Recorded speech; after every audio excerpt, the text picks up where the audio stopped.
Emily's very. Arlene Schofield. My name is Shireen Snow. My name is Carla A. Miles. Diana Camuto. This is Christine Dunford. I'm me, Ida. Caroline Macy. This is Walker Fannin. I'm Camille Dixon. I'm Dates Wardam. My name is Linda Preston, and you're watching the Keith Andrew Network.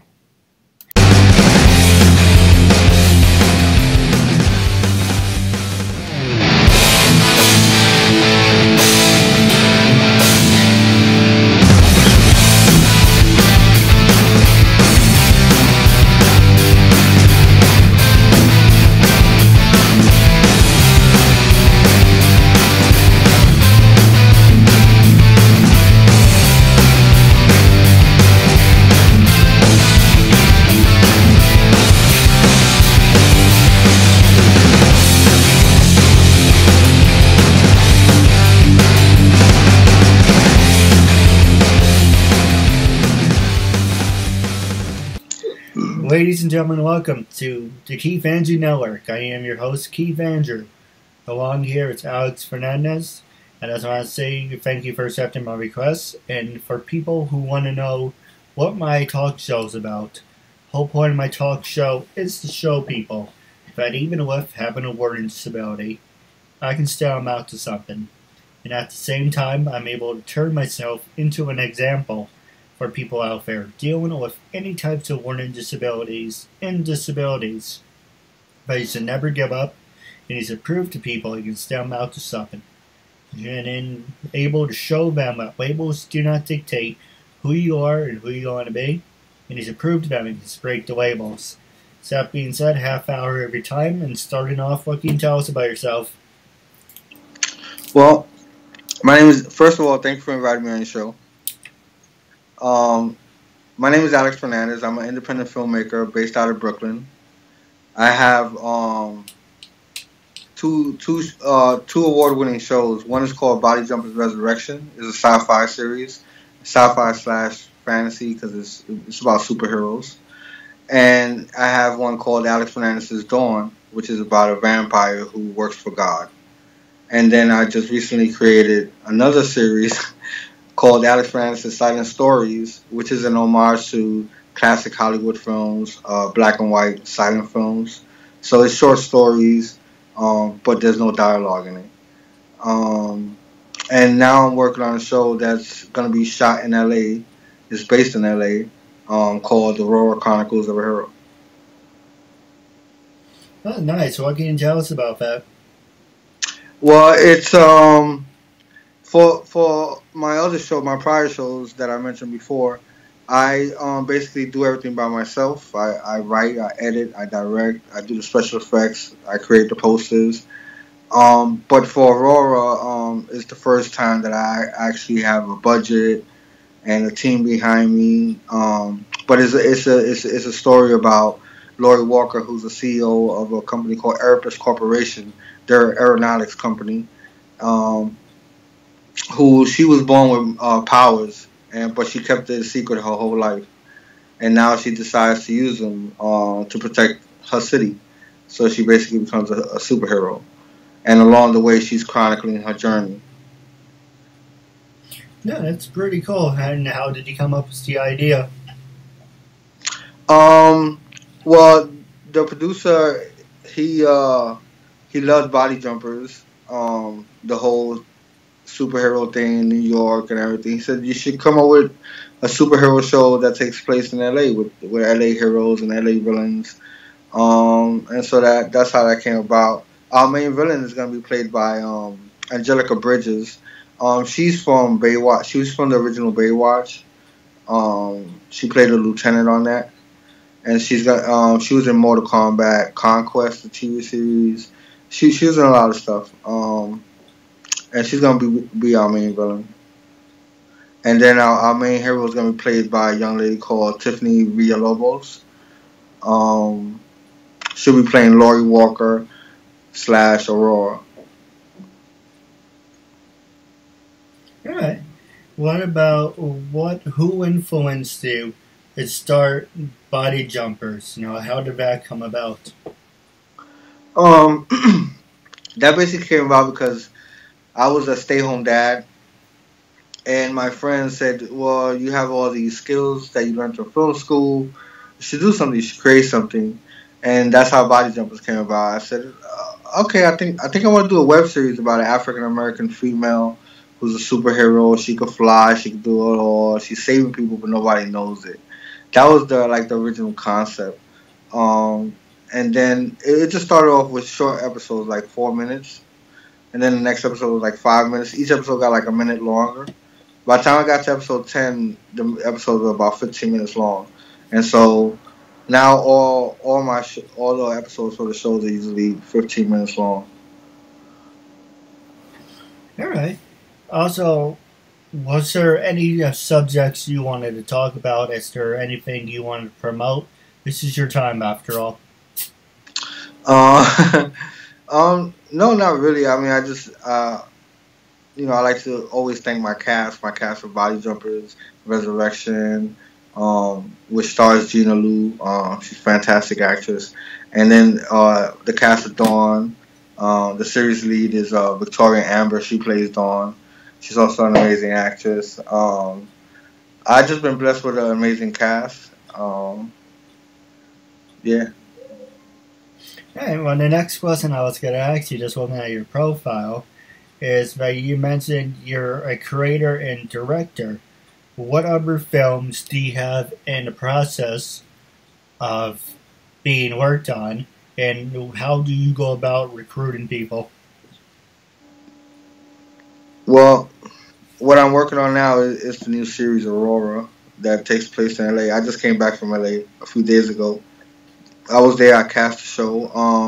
I just put ads at different sites where actors go to find work. So I do all those sites. I do Craigslist. I do everything. all the sites that I could post to where I could recruit actors, or they could see that they were holding a casting, so they could come out and audition. That's usually what I post. And I was lucky this time. I believe I auditioned around 60 people this time in 3 days. So the turnout was pretty good. Now, for people who are interested, how would they be able to work with you? And how do you go through the casting process? Well, usually for the auditions, what I do is I send out sides, which is just a few lines from the script or a script, and then I send them those lines, and I give them a date to come in, and when they come in, I see how they read the lines.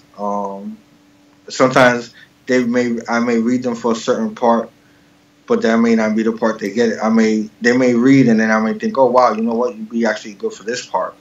So that happens sometimes too. All right. Well, hypothetically, would you think I would be good enough to try one of the parts? Just throwing it out there. Yes, definitely.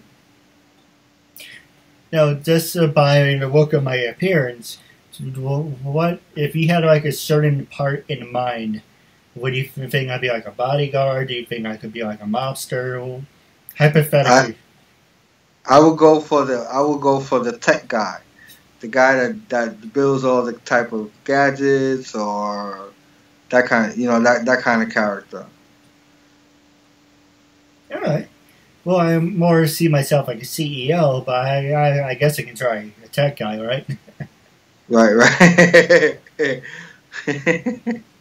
Now, my next question I was going to ask you is, have you ever used Stage 32, and have you ever heard of Stage 32? I have heard of it, but I'm not quite sure exactly what it is, but I have heard of it. That's a good website, to check it out. It basically is about it's kind of like LinkedIn. Are you part of LinkedIn, actually? Right. Well, it's basically like LinkedIn, but it's more catered to, if you're looking for acting jobs, if you're looking for people to work with. It's kind of more in that general area. Oh, okay. Yeah, I will definitely check it out. So going back to how you're recruiting people, is it paid auditions? Is it free auditions? Like, how do you like set up the day, time, and place? Well, we usually get a location. Like for Raw, we got a location in Burbank where we could audition people. Where they could come and feel comfortable to do their audition, whether they're reading sides or reading a monologue. Um, that's that's basically it for. All right. Well, my next question I was going to ask you is, how will you feel about social media? Do you think social media can make you or break you? And with everything that you're doing with your company, how do you feel about it? Like, how does it impact you? I think it's very important. I think it could both break you and make you. I guess depending how you use it. But social media is the reason that my shows have grown.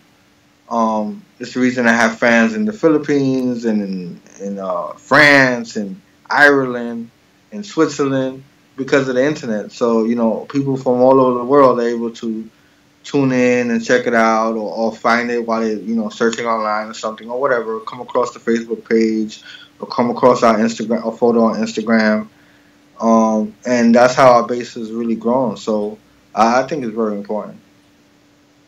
Now, for people who want to follow you on social media, are you on LinkedIn? You got to check out Stage 32. But are you on LinkedIn, Twitter, Instagram? Are you on any of it? I'm on Twitter and Instagram. You can find us at 10F Studios. On Facebook, each show has their own Facebook page. So you could just put, facebook.com/bodyjumpers, or facebook.com/Dawn the series, or facebook.com Aurora Chronicles, and visit and like the Facebook pages to keep up to date, because we post every day, a few times a day. That's true. Now, my last question, then we're going to take a quick commercial break, is with all the social media out there and all the different websites, what are the top 2 websites you would recommend and for people out there, and what would you also say you would prefer people to use to get to where you're going? Well, my shows are there. All my shows are available on Vimeo on demand. It's really the best. It's really where you get the best quality of video and sound for the episodes. So that's always a good place to find them. They're also available on Spark TV, which is sparktv.com. Spark with 2 Ks, SPARKKTV.com. And and then on YouTube. But on YouTube is certain shows are limited because they're really on Vimeo on demand. So there may be like just an episode or 2 for the show, and then the rest you have to catch it on Vimeo on demand. All right, so you actually caught my interest. What were the 2 websites? As you said, Spark TV. Spark TV is the 2 places that they could. Spark TV is another place where they could tune. Go to that website and catch. They could watch Body Jumpers Resurrection, or they could watch Dawn. Both shows are on that site, or they could go to Vimeo on demand. If they want to, it's a streaming service. So it's like Netflix or whatever. So you could buy the episode, you could rent it, or you could buy the whole season if you want to own it. It has different options on there. Yeah, it's really cool. Now we're going to take a quick commercial break, and when we come back, I'm going to pass the show over to you. Okay.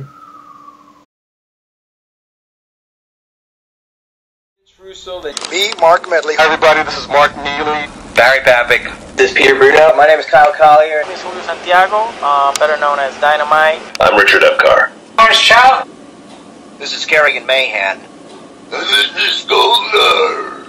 And we both support Keith Andrew. My name is Ron Wasserman, and I am supporting Keith Andrew on what he is doing, and you better do the same, or I'm going to come kick your ass. Okay, whenever you are. Ladies and gentlemen, welcome back to the Keith Andrew Network. This is episode 424. I'm here with Alex, and I just want to say thank you for sticking with us. And now, for people who want to know how did you create your show?